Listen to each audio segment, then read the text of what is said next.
Good morning बेटा। हम chapter read out कर रहे थे पंडित जवाहरलाल नेहरू की जो बुक है भारत एक खोज। उसके 2 चैप्टर हो चुके थे। थर्ड चैप्टर है हमारा सिंधु घाटी सभ्यता। जैसे कि हमें पता है कि हर देश का एक अतीत होता है जिस पर वो गर्व करता है, अपनी पहचान बताता है। अगर हमारी जो अतीत नहीं होगा, रूट्स नहीं होगी तो हम आगे कभी बढ़ नहीं पाते। ठीक है, इसी प्रकार हमारे इंडिया का भी, भारत का भी एक महत्वपूर्ण अतीत है सिंधु घाटी सभ्यता। इस चैप्टर में हम सिंधु घाटी सभ्यता क्या थी, हड़प्पा मोहनजोदड़ो क्या था, वेद क्या थे, महाभारत, भगवत गीता, रामायण, उपनिषद, ये सारी चीज़ों को पढ़ेंगे। आर्य सभ्यता ने कैसे हम पर प्रभाव डाला, ठीक है, दूसरी सभ्यता कैसे आकर यहाँ पर जो है मिक्सअप हो गई, ये चीज़ें हम 1 बाय 1 इस चैप्टर में रीड आउट करेंगे, जिसको कि पंडित जवाहरलाल नेहरू जी ने बड़ी इजी वे से समझाने की कोशिश की है कि अगर हमें अपनी रूट्स के बारे में पता होगा तो हम गर्व से लाइफ को सर्वाइव कर पाएंगे। जहां हम गलतियां करते हैं उसे सुधारने की कोशिश करेंगे। फर्स्ट चैप्टर है, इसमें आ रहा है प्राचीन भारत सिंधु घाटी सभ्यता, भारत के अतीत की पहली तस्वीर। सिंधु घाटी सभ्यता में भारत के अतीत की पहली तस्वीर मिलती है जिसके चिन्ह सिंधु घाटी में मोहनजोदड़ो और पश्चिमी पंजाब में हड़प्पा में मिले थे। इन खुदाइयों में प्राचीन इतिहास की समझ में क्रांति ला दी थी। आपको पता होगा कि 2 ऐसे प्लेसेस वगैरह मिले थे जहाँ पर पूरी दिखाई दे रहा है कि उस वक्त भी जो डबल ट्रिपल स्टोरी घर बने हुए थे, नालियाँ बनी हुई थी, सड़कें बनी हुई थी, जो गुसल खाने थे उसका प्रबंध था। तो ये चीज़ें देखकर बड़ा अचंभित होता है कि वो इतनी अमीर सभ्यता थी कि उनको ये सिस्टमेटिकली पता था कि कैसे गलियाँ नाले निकालने हैं, जो पानी का सिस्टम कैसे निकालना है। तो वहाँ से हमें अपनी अमीर विरासत का पता चलता है। कहाँ से? मोहनजोदड़ो और हड़प्पा से। मोहनजोदड़ो व हड़प्पा की खोज। मोहनजोदड़ो व हड़प्पा एक दूसरे के काफ़ी दूर पर स्थित है। जरूर ही इन दोनों के मध्य की कई नगर व स्थान ऐसे होंगे जिनकी खोज नहीं की जा सकी। खोजों से ये पता चलता है कि इस सभ्यता के जो अवशेष है पश्चिम में काठियावाड़ और पंजाब में अम्बाला जिले तक फैले हुए थे। ठीक है, ये 2 चीज़ें हमें जहाँ खुदाई में ये चीज़ें मिली हुई हैं।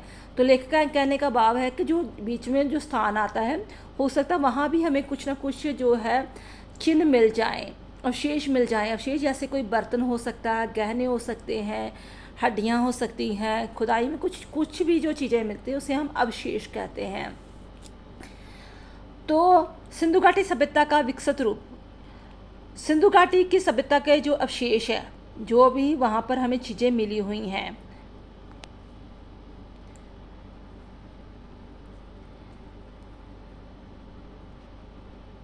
ये अनुमान लगाया जा सकता है कि ये सभ्यता पूरे रूप से पूरी तरह विकसित थी। वे हजारों वर्ष तक ये प्रगति के पथ पर थी। ये एक धर्मनिरपेक्ष सभ्यता थी। भारतीय संस्कृति स्वरूप की अग्रज सभ्यता बनी। इस सभ्यता ने फारस, मेसोपोटामिया और मिस्र सभ्यताओं के साथ व्यापार के संबंध कायम किए होंगे। इसमें व्यापारी वर्ग धनाढ़ था।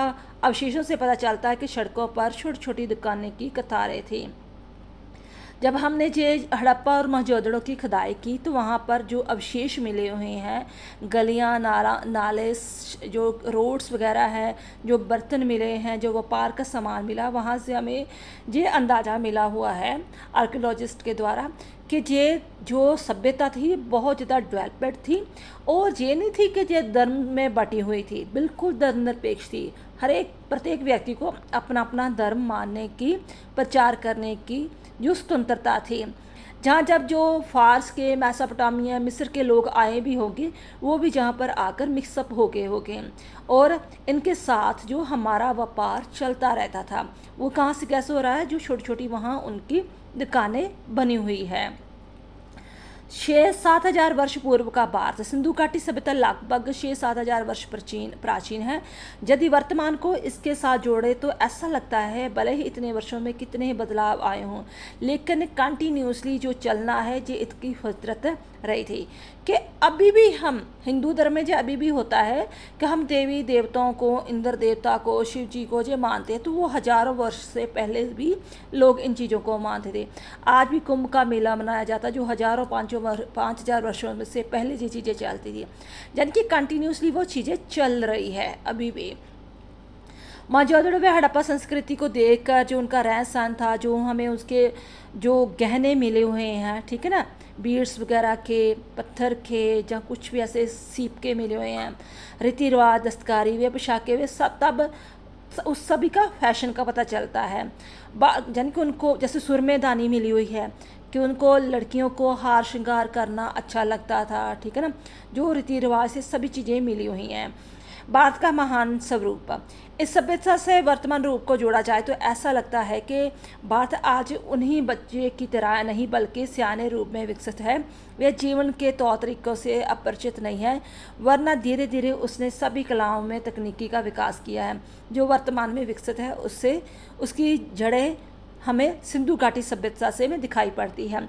कहने का भाव ये है कि जैसे हर एक चीज़ का पूर्वज होता है, हम अपने दादा दादी परदादों से नाम से जाना जाते हैं, ऐसे ही हमारा जो भारत है सिंधु घाटी सभ्यता का द्वारा जाना जाता है कि हमारा भी प्राचीन सभ्यता थी, हम उस पर मान गर्व करते हैं। वहाँ से जो तभी भी वो बड़ी विकसित थी, वो डेवलपमेंट थी, उनके नगर देखकर वो हमें प्रतीत होता है कि वो बड़ी डेवलपमेंट कंट्री थी, तो धर्मनिरपेक्ष वगैरह थी। उनका व्यापार जो था फारस, मेसोपोटामिया, मिस्र जैसे देशों में चलता था। लोगों में खाने पीने का शौक़ था, रीति रिवाजों का, गहने पहनने का जो शौक़ वगैरह था, तो वो चीज़ें अब भी हमारे भारत में समाई हुई है।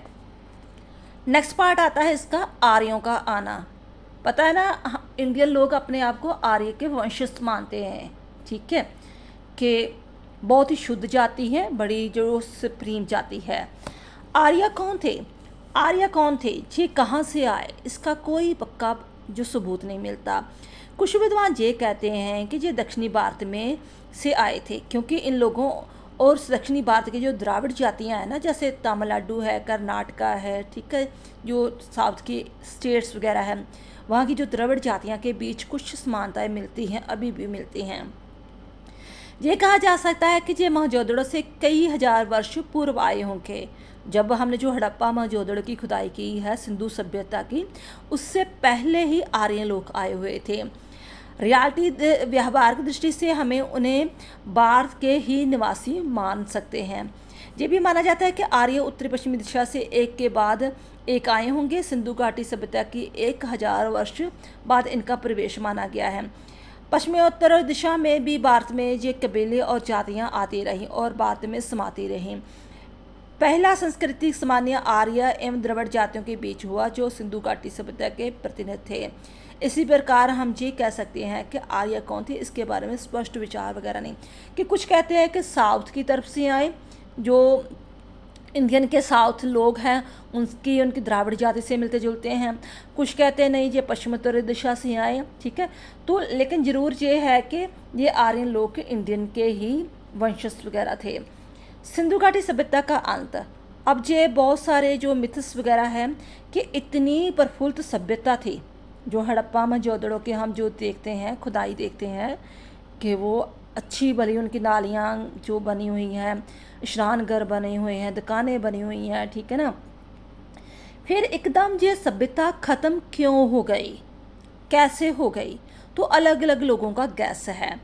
सिंधु घाटी सभ्यता के बारे में माना जाता है कि इसका अंत अचानक ही किसी दुर्घटना से हो गया होगा, क्योंकि जो सिंधु नदी है, अगर आप मैप में देखो तो नॉर्थ की तरफ से सिंधु नदी चलती है ना। सिंधु, झेलम, चिनाब, रावी, ब्यास जैसे 5 नदियाँ आती हैं आसपास में ही, ठीक है ना। तो वहाँ पर मैक्सिमम जो थे बाढ़ आते रहते थे, जो कि इस नगरों और गाँवों को बहा कर ले जाती थी। हो सकता है कि उसी की चपेट में सिंधु घाटी भी आ गई हो और धीरे धीरे मौसम परिवर्तन से ज़मीन सूखती गई हो और खेतों पर रेगिस्तान छा गया हो। मोहनजोदड़ो को खंडर इस बात की गवाह देते हैं कि उन पर एक के बाद एक बालू की परतें छाई हुई है। बालू समझते हो ना, कि जैसे आसपास ज़मीन समतल होती हैं, लेकिन एक के बीच में बड़ी ऊंची सी ज़मीन उठी होती है, ठीक है ना, उसे बालू कह देते हैं। जिससे ये अनुमान लगाया जा सकता है कि शहर की ज़मीन की तरह ऊंची उठती गई और नगरवासियों ने पुरानी नींवों पर ऊंचाई पर मकान बनाए गए। तभी वहाँ पर हमें जो सिंधु घाटी और हड़प्पा में 3-3 मंजिले जो घर दिखाई देते हैं। आगे है कृषि को बढ़ावा देना। खेती बाड़ी को, जिसे किसान भी कहते हैं। सिंधु घाटी की सभ्यता के बाद आने वाली सभ्यता ने शुरू में कृषि और पर अधिक बल दिया और खेतियारी पक्ष पर जोर देने वाले लोग आर्य ही थे कि आर्य की अगर हम स्टडी करें तो वही मैक्सिमम जो खेती बाड़ी पशुपालन के काम वगैरह करते थे। आर्यों का रचमस जाना। द्रविड़ जाति के लोग वे आर्यों के बीच समन्वय व तालमेल के भारतीय जातियों में बुनियादी भारतीय संस्कृति का विकास हुआ, जिसमें दोनों सभ्यताओं के तत्व साफ दिखाई देते हैं। धीरे धीरे अनेक जातियां भारत में आई, लेकिन सभी इसमें समाती चली गई। आपके ऐसे क्वेश्चन बनकर आ रहे हैं, आर्य कौन थे, आर्य लोगों ने मुख्य धंधा क्या था, सिंधु घाटी के सभ्यता समाप्त होने के कारण क्या थे। नेक्स्ट टॉपिक आता है इसमें प्राचीनतम अभिलेख, धर्म ग्रंथ और पुराण। प्राचीन भारत का प्राचीन इतिहास। सिंधु घाटी सभ्यता की खोज से पूर्व वैद को सबसे पुराना इतिहास माना जाता है कि सिंधु घाटी से भी पहले वैद आ चुके थे। अपने वैद पढ़े होंगे, कभी ना कभी सुने होंगे, जो 4 टाइप के वैद हैं, ऋग्वेद, अथर्ववेद, यजुर्वेद और सामवेद, जो हमारी संस्कृति मेडिसिन के बारे में सारा कुछ बताता है ना। तो वैदिक युग, इसे वैदिक काल भी कहा जाता है। यूरोपियन विद्वान इसका समय बहुत बाद से मानते हैं, भारतीय पहले मानते हैं। यूरोपियन जो आए थे, जहाँ पर राइटर आए थे, चाइना से आया था, जहाँ कुछ भी आए, वो कहते बाद में, लेकिन इंडियन ये पहले मानते हैं। अब ऋग्वेद की रचनाओं का समय ईसा पूर्व 1500 मानते हैं। मोहनजोदड़ो की खुदाई के बाद भारतीय ग्रंथों की और भी पुराना साबित किया गया है। इन्हें मनुष्यों की प्राचीन उपलब्धि का नाम दिया गया। इन्हें आर्यों के द्वारा कहा गया पहला शब्द भी कहा गया है। भारतीय वेदों पर ईरान का प्रभुत्व। वेदों पर ईरान की पूरी छाप है। माना जाता है कि आर्य अपने साथ उसी कुल के विचारों को लाए जिसमें ईरान में अवेस्ता की रचना हुई थी। जैसे हम हिंदू लोग महाभारत रामायण को मानते हैं, सिख धर्म जो है ग्रंथ साहब को मानते हैं, मुसलमान कुरान को मानते हैं। इसी प्रकार जो ईरान लोग हैं ना, उनकी धार्मिक ग्रंथ जो है, उनकी किताब का नाम है अवेस्ता, कि परमात्मा द्वारा निकला हुआ शब्द वगैरह है। ठीक है, इसी तरह ये सोचते हैं कि जो सिंधु घाटी सभ्यता के दौरान जो वेद है वो परमात्मा की ही वाणी थी। वेदों और अवेस्ता की भाषा में भी समानता पाई जाती है। नेक्स्ट है वेद। वेद का अर्थ क्या है? कहता ये विद्युत धातु से बना है, जिसका मतलब होता है जानना। ठीक है, वहाँ क्या होता था, वेद का सीधा संबंध था अपने समय के ज्ञान का संग्रह, और उसमें मूर्ति पूजा नहीं होती। यह चीज़ बहुत बड़ा प्लस पॉइंट है। नेहरू जी ने बताया है कि हमारा इतना अमीर विरसा था। ठीक है, हम धर्मनिरपेक्ष में विश्वास करते थे, कट्टर कोई धार्मिक आदमी नहीं था। हम वेद में विश्वास करते थे, जिसमें जो कोई मूर्ति पूजा नहीं थी। लोग तर्क में जीते थे, वैज्ञानिक सोच रखते थे। ठीक है ना, तो फिर क्रांतिकारी सोच थी। फिर लोग बल्कि अब इस चीज़ों को छोड़कर मूर्ति पूजा की तरफ क्यों हो गए, अंधविश्वास पर क्यों हो गए। कहते वो ये भी क्वेश्चन उठाता है कि शायद हमारी जो प्रगति रुकी हुई है वो यही कारण है कि पूर्वज हमारे बहुत पढ़े लिखे थे, ज्ञान ही सबसे बड़ा सोमा था, ज्ञान ही सब कुछ धर्म था। तो हम उन चीज़ों को छोड़कर हम अंधविश्वास पर मूर्ति पूजा की तरफ चल पड़े हैं। तो जो नेहरू जी थे वो बिल्कुल भी मूर्ति पूजा में विश्वास नहीं रखते थे। ये मैं नहीं कह रही, उसने अपने भारतीय खोज की किताब में ही लिखा हुआ है। वेद का अर्थ। वेद की उत्पत्ति विद धातु से हुई है, जिसका अर्थ है जाना। अतः वेद का सीधा संबंध है अपने समय का ज्ञान संग्रह। उसमें मूर्ति ना मूर्ति पूजा है, ना ही कोई मंदिर वगैरह है।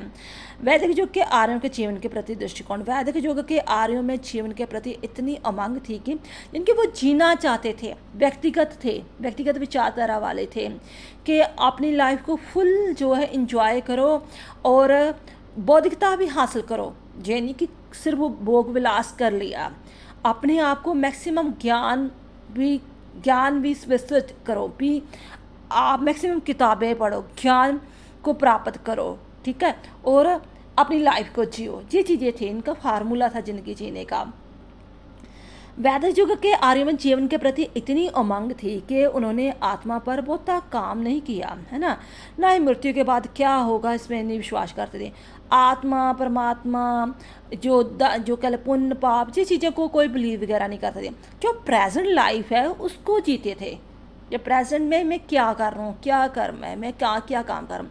ये नहीं है कि जे मेरे जो मैं अब मुझे गरीबी है या दुख है तो ये पिछले कर्मों का है, अच्छे काम करूँगा तो मुझे आगे जाके फल मिलेगा, ये चीज़ें नहीं, जो प्रेजेंट है उस लाइफ को सुधारो, ठीक है, उस चीज़ में बिलीव करते थे। प्रथम वेद ऋग्वेद, हमको पता 4 टाइप के वेद थे। उन्माद कहा जाता है कि पहले वेद यानी कि ऋग्वेद मानव जाति की पहली पुस्तक है। इसमें मानव मन की सभी भावनाओं का उल्लेख मिलता है। काव्य प्रवाह के साथ साथ प्रकृति का सुंदर चित्र मिलता है। जितने भी वेद है वो कविता के रूप में है, जैसे पोइट्री होती है, ठीक है, प्रोज के कि नहीं, ये नहीं जैसे आप जैसे सीधी सीधी लाइनें लिख रहे, ऐसे नहीं, कविता का रूप था। काव्य प्रवाह के साथ साथ प्रकृति का सुंदर चित्र मिलता है। इसके अलावा मनुष्यों द्वारा किए गए विशेष कार्यों का लेखा जोखा था। वेदों के आधार पर कहा जा सकता है कि वैदिक संस्कृति के मूल्य पृष्ठभूमि पर लोकवादी या इस विश्व को निरार्थक मानने वाली नहीं थे। ये नहीं नर्क स्वर्ग में नहीं कोई विश्वास रखती थी, जो कहती थी कि ये जीवन जो है वो स्वर्ग से बड़ा है, उसे लाइफ को फुल जीना चाहिए। इन वेदों से लोगों के जीवन का अनुमान, इन वेदों से ये अनुमान लगाया जा सकता है कि जब भी बात में सभ्यता को की बाहर आई तो तब ऐसे हर दौर में जीवन और प्रकृति के लोगों ने गहरी दिलचस्पी ली। कला हो गया, संगीत, साहित्य, साथ ही नाच गाने की कला, चित्रकला, रंगमंच, आज सबका विकास हुआ क्योंकि लाइफ को फुल एंजॉय करते थे। इन सब से ये कहा जा सकता है कि भारत की संस्कृति जीवंत संस्कृति थी। वे ऐसे नहीं परलोकवादी नहीं थे कि पता नहीं आगे क्या होगा, आप नर्क में जाओगे या स्वर्ग में जाओगे, ऐसी बातों में कोई बिलीव नहीं करते थे। भारतीय संस्कृति हेतु नेहरू जी का मत, अब नेहरू जी क्या विश्वास करते हैं? बहुत सी पश्चिमी देशों के लेखकों ने इस बात को बढ़ावा दिया कि भारतीय लोग परलोक परायण है, तो नेहरू जी ने कहा कि मैं समझता हूँ कि हर देश के निर्धन जो अभागे लोग होते हैं ना, वो परलोक में विश्वास करते हैं। ये नेहरू जी का विश्वास है कि मैक्सिमम जो धर्म में कौन विश्वास करते हैं, जो गरीब होते हैं, जो किस्मत कह लो कि अब भागे होते हैं, स्ट्रगल करते हैं, अभी कुछ मिल नहीं रहा, वो ज़्यादा धर्म पर विश्वास करते हैं। नर्क स्वर्ग में जो विश्वास करते हैं, जो मेहनती होते हैं, पॉजिटिव पॉइंट वाले होते हैं, वो कभी इन चीज़ों पर विश्वास नहीं वो करते हैं। वो कहते हैं कि कर्म करो, फल की इच्छा ना रखो, तो लेकिन कर्म को दिमाग से करो, सीधा, ठीक है ना, ज्ञान से करो। विश्वास करने लगते हैं जब तक कि वे क्रांतिकारी नहीं हो जाते। ये बात गुलामी हमेशा किन देशों पर लागू होती थी? जो गुलाम देश होते थे। गुलाम कौन होते थे? जो निर्धन होते थे, अभागे होते थे, किस्मतवादी होते थे, टोटली ही धर्म पर विश्वास रखते थे, अपने मेहनत करने पर विश्वास रखते ही नहीं थे। अर्थात नेहरू जी का मानना है कि भारत के प्राचीन इतिहास को देखा जाए तो वे उन्नत और विकसित है। उसी चीज़ का खेद है कि देखो हमारा भारत इतना उन्नत और विकसित था वैद के समय, वैदिक काल में कह लो, सिंधु घाटी सभ्यता में काल में, तो अब जो हमारे देश इतने किस्मतवादी क्यों हो गए हैं, इतने निर्धन अभागे क्यों हो गए हैं? उनको अपने अपने जो रूट्स है उस चीज़ को देखना चाहिए, तो अपने में जीवन की लालसा होनी चाहिए और आगे बढ़ना चाहिए। उन्नत व विकसित है, लेकिन गुलामी की झंझोरों में जकड़ने या पर भारतीयों की सोच में भी जो चेंजेस वगैरह आ गए हैं। नेक्स्ट है भारतीय संस्कृति की निरंतरता।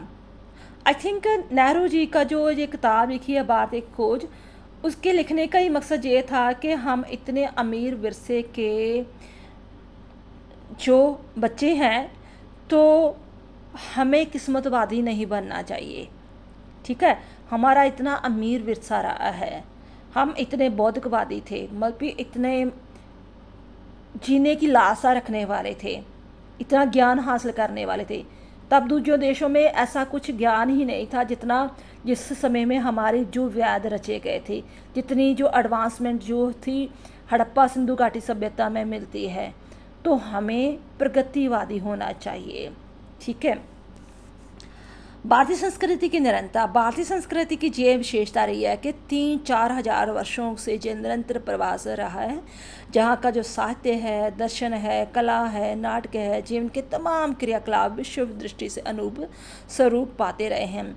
भारत की जाति व्यवस्था। भारत के पूर्ण रूप से विकास हेतु तो जाति व्यवस्था बनाएगी, लेकिन समय रहने से इनका विकृत रूप धारण कर गया। इस प्रथा ने समाज को ऊंच नीच में वर्गों में बांट दिया। पहले तो सिर्फ यही था कि वो जो धार्मिक का काम करते थे, जो पढ़ने का काम करते थे, जो क्षत्रिय उस टाइप का था, ठीक है ना, अपनी अपनी लाइफ में ज़िंदगी जीते थे, कोई दूसरी लाइफ में इंटरफेयर नहीं करते थे। बट धीरे धीरे ये थोड़ा सा कट्टर रूप धारण करके तो लोगों के बीच में जात पात की जो व्यवस्था आनी शुरू हो गई। इस प्रथा ने समाज को प्रभावित करने के बावजूद भारत के हर क्षेत्र के विकास के राह पर बढ़ता रहा। बाहरी जैसे जातियाँ ईरानी, यूनानी, चीनी, मध्य एशिया अन्य लोगों ने उसके संपर्क निरंतर बने रहे कि जब बाहरी हमलावर हमारे देश में आए भी, लेकिन कुछ हमने उससे सीखा तो कुछ उन्होंने हमसे सीखा, ठीक है।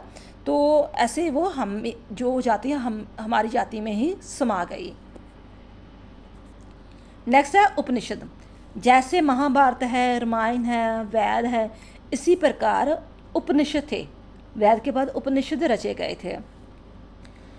उपनिषद में जांच पड़ताल की चेतना और चीज़ों के बारे में सत्य की खोज का उत्साह दिखाई देता है। जैसे कहते हैं ना, साइंटिफिक सोच रखना, वैज्ञानिक सोच रखना कि ये क्यों है, कैसे है, किस प्रकार है, ऐसा ही क्यों हुआ, क्या बार बार होता है, जैसे मन में क्वेश्चन आते हैं क्यों, कैसे, है ना, किस प्रकार। तो उपनिषद इसी से रिलेटेड है। कहता है इनका समय ईस्वी पूर्व 800 से आसपास माना जाता है। ये लिखित दस्तावेजों के रूप में है, दस्तावेजों के जाने की एक बुक के रूप में है। इनमें वैज्ञानिक पद्धति के तत्व मौजूद है, वैज्ञानिक सोच है। इनमें आत्मबोध पर बल दिया है, आत्मा और परमात्मा के बारे में वर्ण किया है। देखो वेदों में कुछ नहीं ऐसा वर्ण किया था आत्मा परमात्मा के बारे में, ठीक है, बट उपनिषद में दिया गया है। उपनिषद का कार्य, उपनिषदों का झुकाव अद्वैतवाद अर्थात किसी धर्म विशेष को ना मानना था। इसका मुख्य उद्देश्य लोगों के आपसी मतभेदों को कम करना था। लोगों को जादू टोनों के विचारों से हटाकर कर्म करने पर बढ़ावा दिया जाता था। मैं तो कहती थी वो संस्कृति हमसे 100 गुना अच्छी थी। 800 ईस्वी पूर्व की बात हो रही है, हम 21वीं सदी में आ रहे हैं, तब भी हम कुछ भी दुख तकलीफ आ जाए, जहाँ 1-2 बार चीज़ें रिपीट हो जाए तो हम सोचते हैं हाँ कुछ ना कुछ किसी ने किया होगा। ये चीज़ें हमारे दिमाग से निकलनी चाहिए, वैज्ञानिक सोच रखनी चाहिए। कहता है कि वो कुछ भी जादू टोनों में विश्वास नहीं रखते थे, अपने कर्म में और विश्वास रखते थे। पूजा पाठ को व्यर्थ बताते थे। चलो हम पूजा पाठ करते हैं सिर्फ अपनी आत्मा शांति के लिए, लेकिन ये नहीं कि जे हम कर्म ना करें और 24 घंटे पूजा पाठ करते जाएंगे तो सोचेंगे जी हमारा काम हो जाएगा। ऐसा भी पॉसिबल नहीं है। इनकी मुख्य विशेषता थी सच्चाई पर बल देना। रियलिटी को अगर हम सोचें कि जे मेरे से काम क्यों नहीं हुआ, फिर मैं उसको चीज़ों को देखूं कि हाँ भी कौन कौन से लेक ऑफ पॉइंट रह गए थे, उस चीज़ को दोबारा से वो ना आने दो, मैं सच्चाई को सामने रखूं, ठीक है, तो फिर मेरा काम भी वो अच्छी तरह सफल हो सकता है। इनमें साफ लिखा गया है कि असत्य से, देखो ये लाइन बड़ी इम्पॉर्टेंट है, असत्य से सत्य की ओर से चल ले चल, अंधकार से मुझे प्रकाश की ओर ले चल। ये लिखा है संस्कृति वर्डिंग में, तो जहाँ पर हिंदी की में बताया गया है मृत्यु से असंभव की ओर ले चल, कि मैं जो झूठ भरी दुनिया में नहीं, जो सच है उसकी तरफ, सत्य की तरफ जाना चाहता हूँ। जो मेरे में अभी भी अज्ञानता है कुछ चीज़ों को लेकर, मैं उनको दूर करके ज्ञानमयी बनना चाहता हूँ। मृत्यु से अमरत्व की ओर, मुझे मृत्यु का डर नहीं होना चाहिए, मृत्यु तो कभी ना कभी आनी है, तो लेकिन ये नहीं कि मैं मृत्यु को ध्यान में रखकर कोई जो मेरा आज का काम है वो करूँगा नहीं, ठीक है, मुझे अमरत्व की ओर ले चल। ऐसा क्या होता था, इनमें मनुष्य को इच्छा को पूर्ण करने हेतु निरंकार ईश्वर सत्ता की संबोधित किया गया था। मनुष्य को प्रेरित किया गया है कि हे यात्री, इसलिए चलते रहना चाहिए, चलते रहो, यानी सीधे मार्ग पर अग्रसर रहो। अगर चलते रहोगे तो जिंदगी में तरक्की करोगे। अगर मान लो कोई दुख आ गया, किसी संबंधी की मान लो मृत्यु हो गई, आप उस चीज़ को लेकर बैठ गए, कोई इंसिडेंट हो गया तो आप उस चीज़ को लेकर बैठ गए, तो वो तो हो गया, ठीक है ना, तो उससे आपकी टेंशन लेने से कुछ नहीं होगा। आपको उस चीज़ से आज नहीं तो कल वहाँ से उभरना ही पड़ेगा, तो आगे बढ़ना ही पड़ेगा, नहीं तो आपकी लाइफ भी साथ में ख़त्म हो जाएगी। तो अगर आपने लाइफ में सर्वाइव करना है तो आपको आगे बढ़ते ही रहना चाहिए और सच्चाई को, हर एक चीज़ की सच्चाई को स्वीकार करना चाहिए। जी ऐसे कुछ इंपॉर्टेंट क्वेश्चन आ रहे हैं, ये आप देख सकते हो। नेक्स्ट टॉपिक है हमारा व्यक्तिवादी दर्शन के लाभ और हानियाँ। क्योंकि जब हम वेद पढ़ते हैं, उपनिषद पढ़ते हैं, तो हमें ये चीज़ पता चलती है क्लियर कट कि वो अपनी लाइफ को पूरी तरह एंजॉय करते थे। ठीक है, कोई आत्मा, परमात्मा, नर्क, स्वर्ग वगैरह इन चीज़ों पर, अपने कर्मों पर, ये चीज़ों पर विश्वास नहीं करते थे। इस चीज़ का लाभ तो ये हुआ कि उन्होंने बहुत प्रगति की, अपनी लाइफ को जिया भी। लेकिन हानि ये हुई कि वो जाति प्रथा वगैरह आनी शुरू हो गई। दूसरी लाइफ की, दूसरों के बारे में, समाज के बारे में उन्होंने परवाह करना ही छोड़ दी कि ये मेरी ड्यूटी वगैरह नहीं है। ठीक है, तो मैं अपनी लाइफ को जीऊँगा। ज़्यादा ही वो मटेरियलिस्ट वगैरह बन गए। उपनिषद का व्यक्तिवादी दर्शन, उपनिषद के निरंतर इस बात पर बल दिया कि मनुष्यों द्वारा प्रत्येक क्षेत्र में उन्नति करनी चाहिए, तो तभी उसका शरीर, मन सभी अच्छा रहेगा, है ना। किस प्रकार का ज्ञान प्राप्त करने हेतु जहाँ कोई भी उपलब्धि प्राप्त करने के लिए स्वभाव में संयम होना चाहिए, आत्मपीड़न और आत्मत्याग होना जरूरी है। जब आपने कोई भी लाइफ में तरक्की करनी है, फर्स्ट ऑफ ऑल संयम जरूर होना चाहिए कि हाँ मैं मेहनत कर रहा हूँ, कभी ना कभी इस चीज़ का मुझे फल मिलेगा। आपको कष्ट उठाना भी आना चाहिए, आत्मत्याग भी होना चाहिए, तभी आपको सुख का एहसास होगा। भारतीय आर्यों का व्यक्तित्ववाद, भारतीय आर्य व्यक्तिवाद के में विश्वास रखते थे। सभी लोग अपनी ही पसंद की ज़िंदगी जीते थे। नतीजा ये हुआ कि लोग अपने पर ध्यान देने लगे, समाज के जो कर्तव्य है उनको निभाने में कान कतराने लगे। व्यक्तिवादी, उनकी विचारधारा व्यक्तिवादी अलगवाद और ऊंच नीच पर आधारित जातिवाद को बल मिल गया। जाति व्यवस्था को बढ़ावा देने के कारण लोगों की बौद्धिक जड़ता बढ़ती चली गई और रचनात्मक शक्ति कम होती गई। बौद्धिक जड़ता यानी कि हाँ वो ज्ञानी तो होते गए, लेकिन जो रचनात्मक चीज़ें होती हैं, कलात्मक चीज़ें होती हैं, संगीत हो गया, ठीक है, ए पेंटिंग हो गई, आर्ट हो गया, ये चीज़ें उनके कम होती गई, यानी कि किताबी कीड़े ही ज़्यादा बन गए। सारी चीज़ें साइड बाय साइड लेकर चलनी चाहिए। गांधी जी का विचार क्या है, क्योंकि गांधी जी ने भी ये चीज़ें सारी पढ़ी है, वेद, ऋग्वेद जो है, भगवत गीता, सब कुछ पढ़ा है ना। तो वो उसने क्या कहा, गांधी जी ने जब देश की स्वतंत्रता हेतु आंदोलन चलाए थे तो उनके विचारों में भी यही विशेषता थी कि समाज जाति बंधनों से मुक्त होकर और वे स्वस्थ शरीर, स्वस्थ मन द्वारा संयम, आत्मपीड़न और आत्मत्याग की भावना से में ही कार्य करे। ये इसके कुछ इंपॉर्टेंट क्वेश्चन आ रहे हैं। ठीक है, नेक्स्ट टॉपिक है भौतिकवाद। अब देखो, वेद हो गए, उसमें व्यक्तिवादी विचारधारा, उपनिषद हो गया, उसमें भी व्यक्तिवादी विचारधारा। तो इसका नतीजा क्या हुआ कि वो मटीरियलिस्ट टाइप के इंसान बनने शुरू हो गए। भौतिकवाद एक ऐसी विचारधारा है जो केवल कर्म में ही विश्वास रखती है कि काम करोगे तो सुख पाओगे, नहीं तो नहीं पाओगे, है ना। ये नहीं कि परमात्मा आपको बैठे बैठे सब कुछ दे देगा। उनके अनुसार वास्तविक में अस्तित्व केवल विभिन्न रूपों में वर्तमान पदार्थों की और संसार का ही है। इसके अलावा ना तो कोई संसार है, ना कोई स्वर्ग है, ना कोई नर्क है, ना कोई शरीर से अलग आत्मा वगैरह है। पदार्थ ही, पैसा ही, लाइफ को एंजॉय करना ही सब कुछ है। भौतिकवाद पर लिखा इतिहास, भौतिकवाद के साहित्य की रचना आरंभिक उपनिषदों से बाद में हुई। ऐसी काफ़ी पुस्तकें हो चुकी हैं जिनमें भौतिकवाद का साहित्य था, क्योंकि शुरू में साहित्य कागज पर ना लिखकर ताड़पत्रों पर लिखा जाता था। ताड़पत्र होते हैं जैसे आपने केले के पत्ते देखे होंगे बड़े बड़े, ठीक है, या पीपल के पत्ते देखे होंगे, ऐसे वो ताड़पत्र होते थे। उसमें वो कलम, जैसे पुराने ज़माने में कलम स्याही होती थी, ठीक है ना, उससे लिखा जाता था। तो वो चीज़ें, कागज़ तो है नहीं थे, ठीक है ना, तो ताड़पत्रों में ये चीज़ें लिखी हुई थी। भारत की कई प्राचीन पुस्तकें भारत में नहीं मिलती, लेकिन उनके अनुवाद चीन और तिब्बती भाषा में मिलते हैं। आपको पता है, जैसे चाइनीज़ जो टूरिस्ट आए थे, तिब्बती आए थे, फाइनजान आया था, ठीक है ना, तो उन्होंने जैसे इंडिया को सर्वे किया, देखा, वो अपनी किताबों में लिखा, तो उनकी किताबों में हमें अपने भारत की संस्कृति की झलक दिखलाई देती है। केवल भारत का ही नहीं बल्कि हमारे प्राचीन यूनान व विश्व के अन्य देशों के प्राचीन साहित्य को खोया है। कई पुस्तकों की आलोचनात्मक पुस्तकें उपलब्ध है, लेकिन उन मूल पुस्तकें प्राप्त नहीं होती हैं। कौटिल्य की प्रमुख रचना अर्थशास्त्र। भारत में वर्षों तक भौतिकवादी दर्शन का प्रचलन रहा तो जनता पर उसका गहरा असर था। इसका जो हमें प्रमाण कौटिल्य की किताब जो अर्थशास्त्र है, कौटिल्य के विद्वान था, उसकी किताब थी अर्थशास्त्र, उसमें हमें पता चलता है। इसमें दार्शनिक सिद्धांतों का चित्रण है। ये रचना ईस्वी पूर्व 4वीं शताब्दी में लिखी गई थी, जब मौर्य का समाज था। भौतिकवादी ने विचार धर्म, ब्राह्मणविद्ता, जादू टोने, अंधविश्वासों का विरोध किया।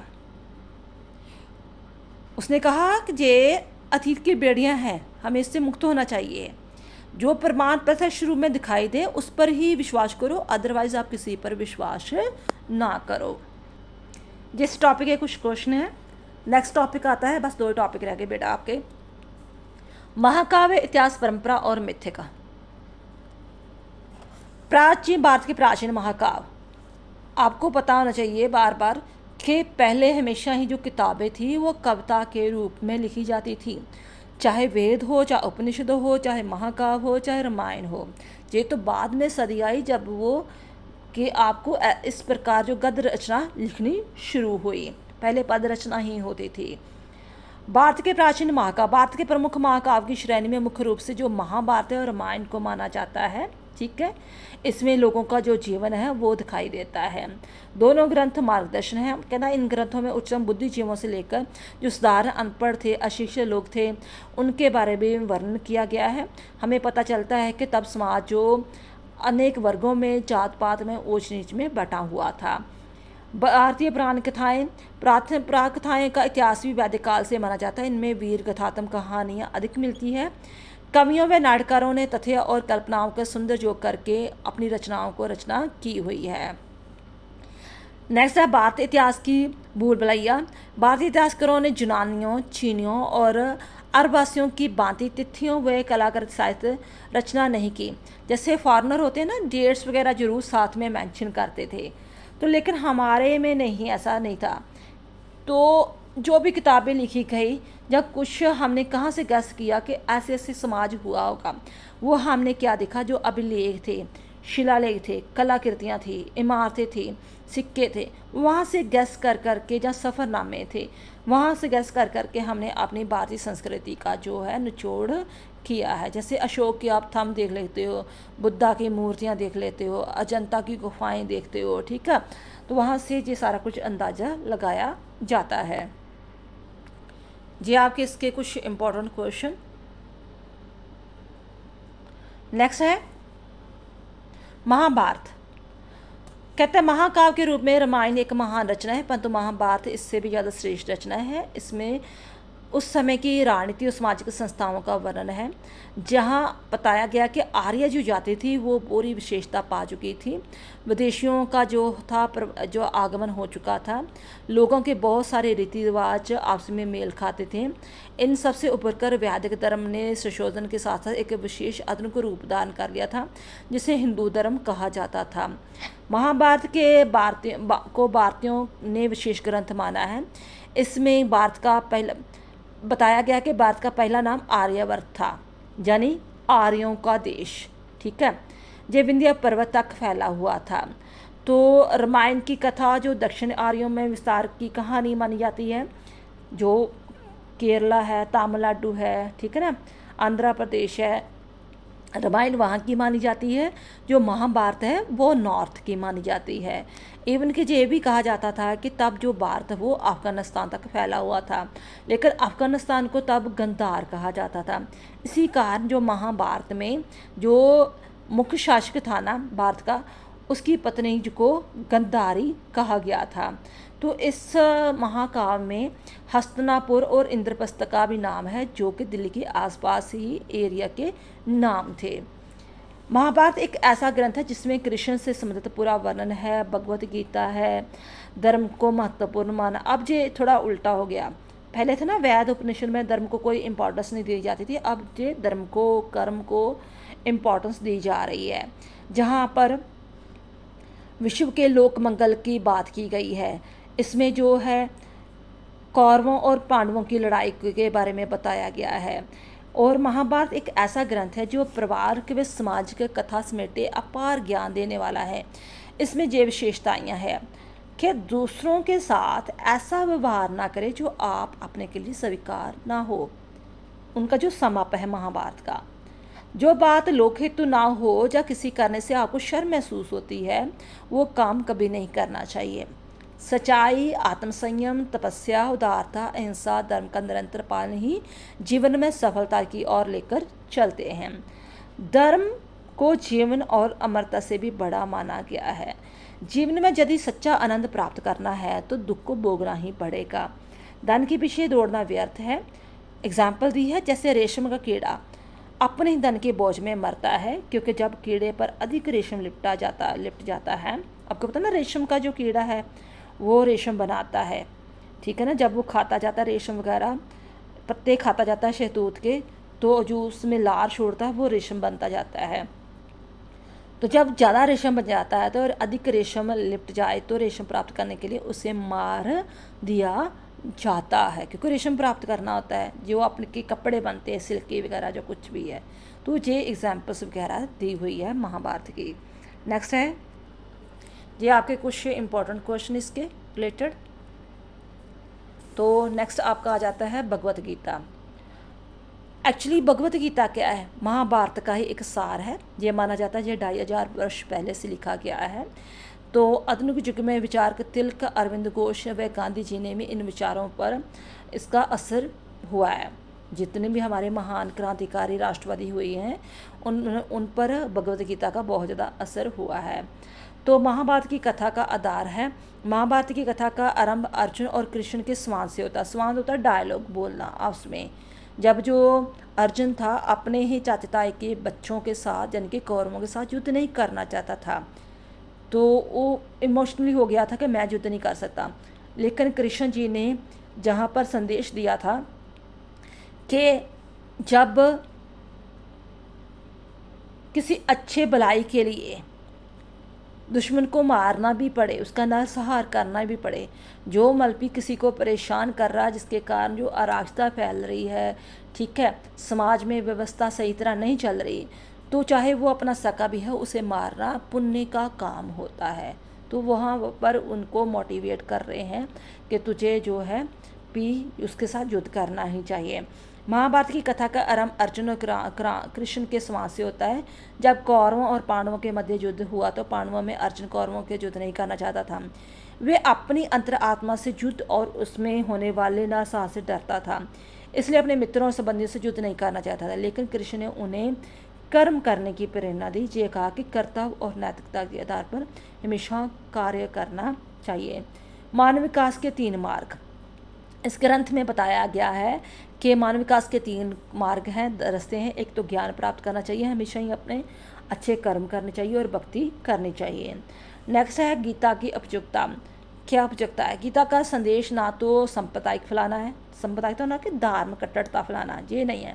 ना ही तो व्यक्तिगत है कि सिर्फ अपने आप में मस्त रहो जैसे वैद वाले कहते थे, ना ही किसी विशेष विचारधारा को फैलाना है। इसकी दृष्टि तो सर्वभौमिक है, यानी कि ना तो वो सांप्रदायिक फैलाते हैं, ना व्यक्तिगत विचारधारा, ना ही किसी विशेष विचारधारा। ये सारी दुनिया की भलाई के बारे में बात कर रहे हैं।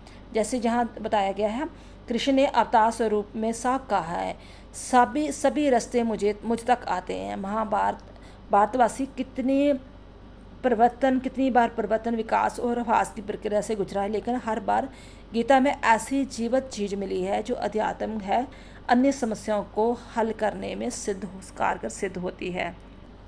ये कुछ आपके इम्पोर्टेंट क्वेश्चन। नेक्स्ट है आपका आता प्राचीन भारत में जीवन और कर्म। कहता है कि भारत के जातक कथाएँ होती हैं जब बुद्ध धर्म के जीवन के बारे में जो लिखी गई हैं उसको स्टोरी वे में लिखी गई हैं। बुद्ध धर्म से रिलेटेड जो कहानियाँ हैं उन किताबों को जातक कथाएं कहा जाता है। भारत की जाति कथाओं में उस समय का वर्णन मिलता है जब भारत के 2 प्रधान जातियाँ थी, एक द्रविड़ जाति होगी, एक आर्य जाति। आपको पता आर्य जाति और नॉर्थ एरिया में कहलाई जाती है, जैसे महाभारत वाले लोग हो गए, ठीक है। द्रविड़ जाति जो साउथ के लोग वगैरह होते हैं उनको कहा जाता था। कहा जाता है कि जातक प्रहोत के जहाँ ब्राह्मण परंपरा तथा क्षत्रियों जहाँ शासक परंपरा के विरुद्ध लोक परंपरा का प्रतिनिधित्व करते थे, जहाँ भी सत्य है कि इस समय पूरा बात उन्नति की और कदम की ओर तरफ बढ़ रहा था। गांव की स्थिति क्या थी? आत्मनिर्भर थे, ठीक है। वो अपना जो है गांव में 10-10 या 100-100 के समूह में बटा हुआ था। उपज का जो छठा भाग था वो टैक्स के रूप को राज्य को दिया जाता था। दस्तकारी का विकास हो चुका था इनमें, जैसे लकड़ी का काम करने वाले को बढ़ई कहा जाता था, ठीक है। एक लोहे का काम करने वाला होता था जिसे लोहार कहा जाता था। इस प्रकार जो है वो जाति के आधार पर भी अलग अलग गांव बने हुए थे। नेक्स्ट है सहकारिता यानी वस्तु विनिमय प्रणाली। वस्तु विनिमय प्रणाली यानी कि मैंने आपसे कुछ चीज़ ली, ठीक है, तो जहाँ तो आप चीज़ के बदले चीज़ दोगे, जहाँ उसके बदले में पैसा दोगे, तो ये चीज़ें शुरू हो गई थी। मुद्रा के प्रचलन के बारे में स्पष्टता नहीं है, लेकिन यह माना जाता है कि आपस में एक दूसरे से वस्तुओं का आदान प्रदान करते वक्त, कुछ जरूरी पूरे करते वक्त वे कारोबार के ठेके लेकर मिलजुल कर काम वगैरह करते थे। सौदागर की समुद्री यात्रा, ये भी बताया जाता है। हमें ग्रंथों में ये चीज़ें सारी कुछ पता चलती है कि बड़े बड़े व्यापारी जो समुद्र के मार्ग पर यात्रा करते थे, सूखे रास्तों में रेगिस्तान को पार करके बड़ौच के पश्चिमी बंदरगाह, उत्तर में गंधार जिसे अफगानिस्तान कहा जाता है, मध्य एशिया तक कारवा जाते थे। नदियों के रास्ते में काफ़ी व्यापार वगैरह होता था। नेक्स्ट है लिखने की प्रथा का आरंभ। भारत की प्राचीन लिपि ब्राह्मी लिपि का विकास भी संकेत इस समय में मिलता है। पाषाण युग होता स्टोन एज, जब पत्थर युग आ चुका था, के पुराने बर्तनों में ब्राह्मी लिपि के अक्षर मिलते हैं। जब हम अवशेष करते हैं ना, मोहनजोदड़ो हड़प्पा की खुदाई करते हैं या कहीं और भी खुदाई मिलती है, तो हमें बर्तन वगैरह मिलते हैं, सिक्के मिलते हैं, तो वहाँ पर ब्राह्मी लिपि वगैरह लिखी हुई है। मोहनजोदड़ो के मिले शिलालेख और भले ही इन्हें पढ़ा नहीं जा सका, लेकिन लिखित रूप में मिले हैं। अशोक के लेख भी इसी के उदाहरण हैं। बाद में जो देवनागरी लिपि का विकास वगैरह हुआ, इन्हीं समय दौरान जो है पन्नी एक राइटर था, एक फिलोसफर था, जिसने जो संस्कृति भाषा का विकास किया, ठीक है। उसने हिंदी ग्रामर का पूरा विकास वगैरह किया कि किस प्रकार सिस्टमेटिकली जो है हिंदी वगैरह लिखी जा सकती है। उसके बाद औषध विज्ञानी और भारत कहता, तब ये चीज़ें थोड़ा ध्यान से इस चीज़ को सुनना, धन्वंतर हुआ है, सुश्रुतु हुआ है, चरक वगैरह हुए हैं, जिन्होंने उस समय भी, ठीक है, हजारों वर्ष से पहले जो आज लोग स्टडी करते हैं मेडिसिन की, मेडिकल पढ़ते हैं, सर्जरी करते हैं, दिमाग की हड्डियों की या कुछ भी कह लो, है ना, हार्ट की सर्जरी करते हैं, उस टाइम भी कहते जो वैद्य होते थे सर्जरी कर लेते थे, बड़े एक्सपर्ट थे, ठीक है। 3री-4थी सदी की बात हो रही है। उनकी किताबें भी मिलती हैं, तो उनका नाम भी फेमस है। किताब बाकी क्षेत्रों की भांति औषध विज्ञान में भी, यानी कि मेडिसिन में भी बात पीछे ना था। औषध विज्ञान के जन कौन थे? धनवंतर नाम आ रहा है उसका, जो एक्सपर्ट था औषधि विज्ञान में, मेडिसिन में। इसके अलावा औषधि विज्ञान पर लिखी एक किताब थी, चरक की पुस्तकें भी अपना महत्व रखती है। और शाल्य चिकित्सा होती हैं, जैसे चीर फाड़ करना होता है, सर्जरी वगैरह करनी होती है। शाल्य चिकित्सा पर लिखी सुश्रुत की पुस्तकें, सुश्रुत भी एक धन्वंतर हो गया, सुश्रुत हो गया, चरक हो गया, ये 3 फिलोसफर हुए हैं, डॉक्टर कह लो, ठीक है, सर्जनिस्ट हुए हैं, ठीक है, स्पेशलिस्ट हुए हैं।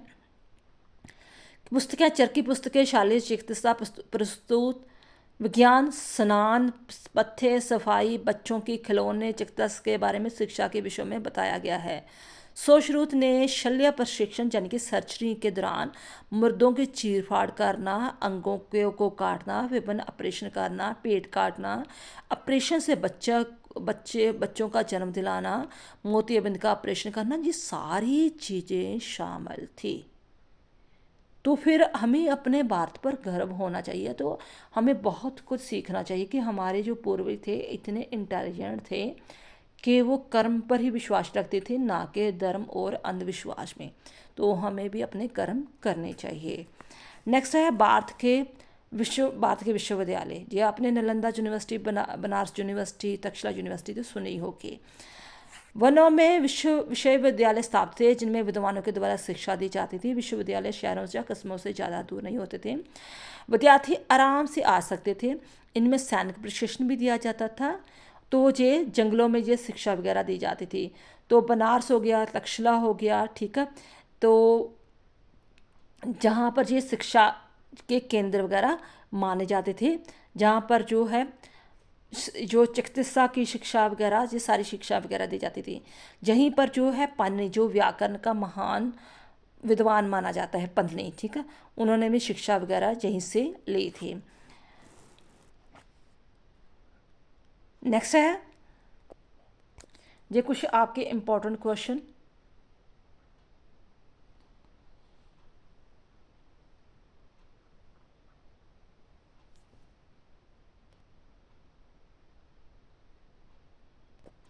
महावीर और बुद्ध वर्ण की व्यवस्था।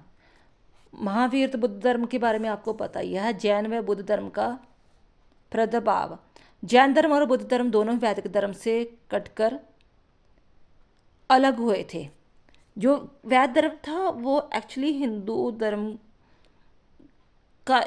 धर्म को ही आगे उससे ही बढ़ावा मिला, लेकिन जो बौद्ध धर्म और जैन धर्म है वो बिल्कुल ही हिंदू धर्म से सेपरेट है, ठीक है। उनके जो सिद्धांत है बिल्कुल अलग है, उसी की शिखाएं थे। इन दोनों ने वेदों को प्रमाण नहीं माना, आदिकाल के बारे में कुछ नहीं कहा। दोनों ने किस पर बल दिया? जैन धर्म ने और बुद्ध धर्म ने अहिंसा पर और ब्रह्मचारी जो जीवन है वो व्यतीत करने के लिए जोर दिया। नेहरू जी का संयोग। कहा जाता है कि बुद्ध की मृत्यु 544 में 80 वर्ष की आयु में हुई।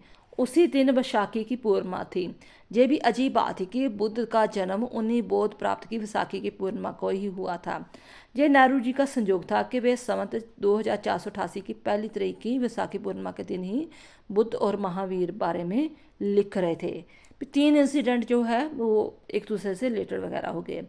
बुद्ध का विचार क्या था? बुद्ध ने आग्रह, तर्क, विवेक, नैतिकता पर वगैरह बल दिया। वर्ण व्यवस्था क्या थी? बुद्ध ने वर्ण व्यवस्था पर स्पष्ट रूप से कुछ नहीं कहा, लेकिन अपने संघ व्यवस्था या विचारों में वर्ण व्यवस्था का कोई स्थान भी नहीं दिया। जैन धर्म व बौद्ध धर्म के विचारों में भिन्नता। जैन धर्म जाति के प्रति सहिष्णु था और उसने उस समय को भी उसी रूप में डाल दिया, इसलिए आज भी हिंदू धर्म की शाखा के रूप में जीवंत है। दूसरी ओर बौद्ध धर्म ने जाति व्यवस्था को स्वीकार नहीं किया।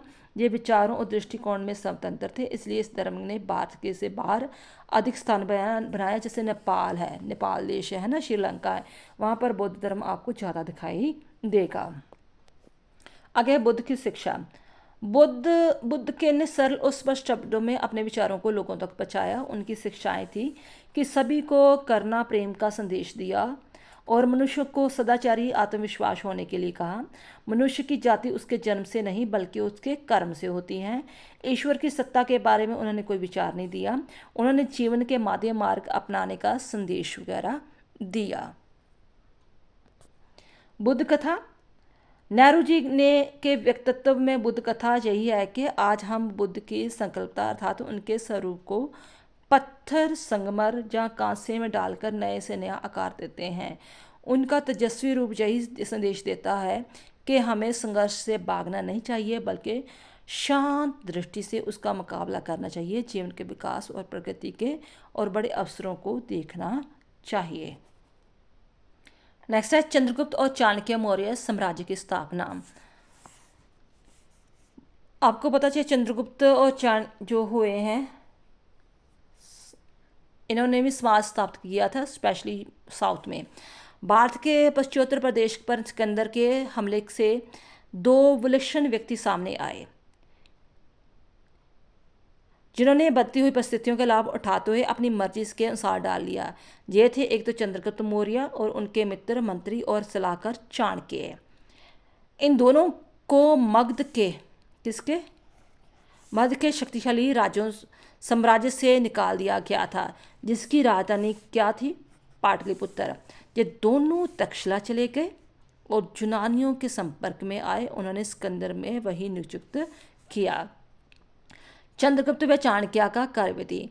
चंद्रगुप्त और चाणक्य ने राष्ट्रीयता का प्राचीन नारा बुलंद कर लोगों को विदेशी हमलावरों के विरुद्ध उत्तेजित किया। यूनानी सेना को उखेड़कर स्वयं उस पर अधिकार कर लिया। सिकंदर की मृत्यु के बाद उसने पाटलिपुत्र पर अधिकार कर लिया और पाटलिपुत्र को ही बाद में उसने अपनी राजधानी बना लिया। नए राज्य का ब्यौरा। एक तो इस नए राज्य का ब्यौरा लिखित स्वरूप में मिलता है क्योंकि सेल्यूक्स के राजदूत मैक्सनीज, इसने भी किताब लिखी ना इंडिका, है ना, द्वारा लिखित व दूसरा कौटिल्य के अर्थशास्त्र। दो हुए राइटर, एक मैक्सनीन हुआ जिसने इंडिका किताब लिखी है, दूसरा हुआ कौटिल्य जिसने अर्थशास्त्र लिखी है। इसमें हमें काफ़ी मौर्य समाज के बारे में पता चलता है। अर्थशास्त्र में कौटिल्य चाणक्य का हमारा दूसरा नाम है। उसने अपने अर्थशास्त्र में सामाजिक, आर्थिक, राजनीति के पूरे कार्यकाल का ब्यौरा वगैरह दिया है। बताया है कि तब व्यापार, वाणिज्य, कानून, न्यायालय कैसा वगैरह था। ठीक है जी, सारा सिस्टम वगैरह उसने बताया है। नेक्स्ट है राज्य का नियम। राज्य का यही नियम बना के राजा को राज्य अभिषेक के समय जे शब्द लेनी पड़ती थी। राज्य अभिषेक जब वो राजगद्दी पर बैठता था, ये कसम उठानी पड़ती थी कि वे प्रजा की सेवा करेगा, उसके सुख उसकी प्रजा के सुख में होगा, उसके कार्य को अच्छा समझेगा, जो उसकी प्रजा को अच्छा लगे। यदि राजा उत्साही होगा तो प्रजा भी उत्साही होगी। सर्वजन काम राजा की मर्जी के मोहताज नहीं, उसी समय उसके लिए तैयार रहना चाहिए। यदि कोई राजा अनिति करता है तो उसकी प्रजा को अधिकार है कि वो उसे हटाकर दूसरा भी बना सकती है। ये उसने अपनी किताबों में लिखा है कि चंद्रगुप्त मौर्य के टाइम में कैसा राज्य था। ये कुछ इम्पोर्टेंट क्वेश्चन है जी, आप देख लेना।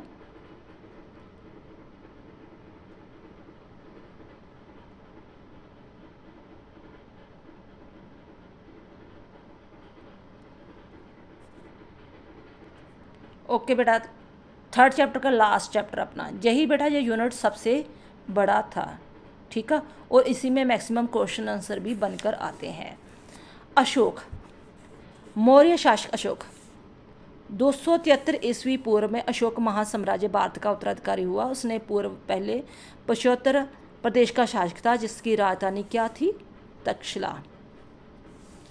इस समय साम्राज्य को सीमा मध्य एशिया थी, केवल दक्षिण पूर्व और दक्षिण का एक भाग उसके अधिकार में नहीं था। संपूर्ण भारत को एक शासन व्यवस्था प्रदान करने के लिए अशोक ने अपने सपने ने उसे प्रेरित किया था।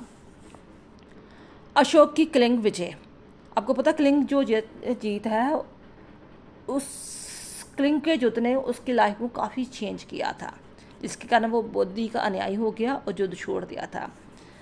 भारत को एक शासन व्यवस्था प्रदान करने हेतु अशोक ने पूर्वी तट को कलिंग प्रदेशों को जीतने की ठान ली थी। कलिंग के लोगों ने बहादुरी से मुकाबला किया, लेकिन अशोक की सेना के विजय रहे।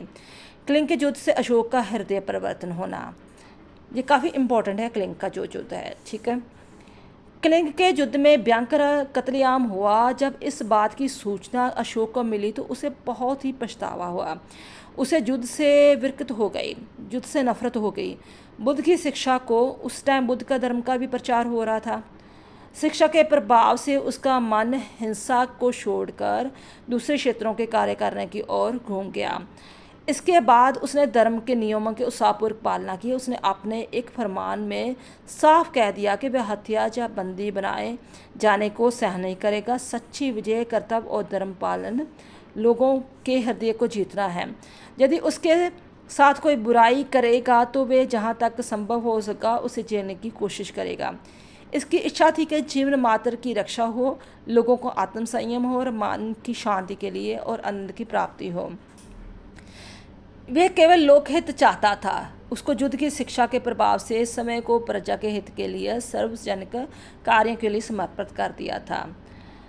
सभी धर्मों को समान महत्व। अशोक के समय बौद्ध धर्म का बेशक अनुयायी था, लेकिन उसने सभी धर्मों का आदर सम्मान किया। वास्तुकला का निर्माण है, उसके टाइम पर जो है वो बिल्डिंग्स वगैरह, स्तंभ जो कह लो, वो बहुत बने। अशोक महान भवन निर्माता थे। उसने कुछ बड़ी बड़ी इमारतों का बनाने के मदद के लिए विदेशी कारीगरों को भी रखा।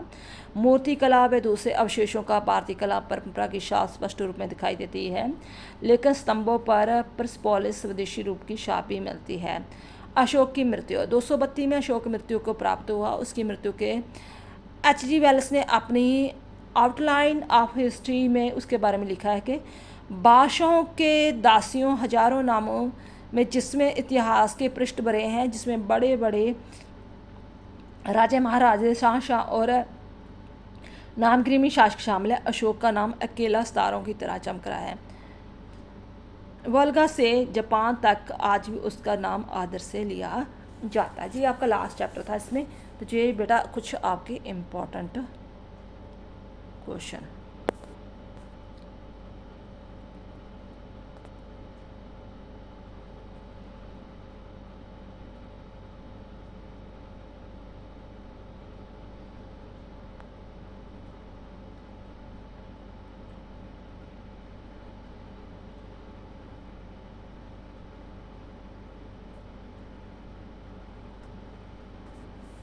ये कुछ आपके एमसीक्यू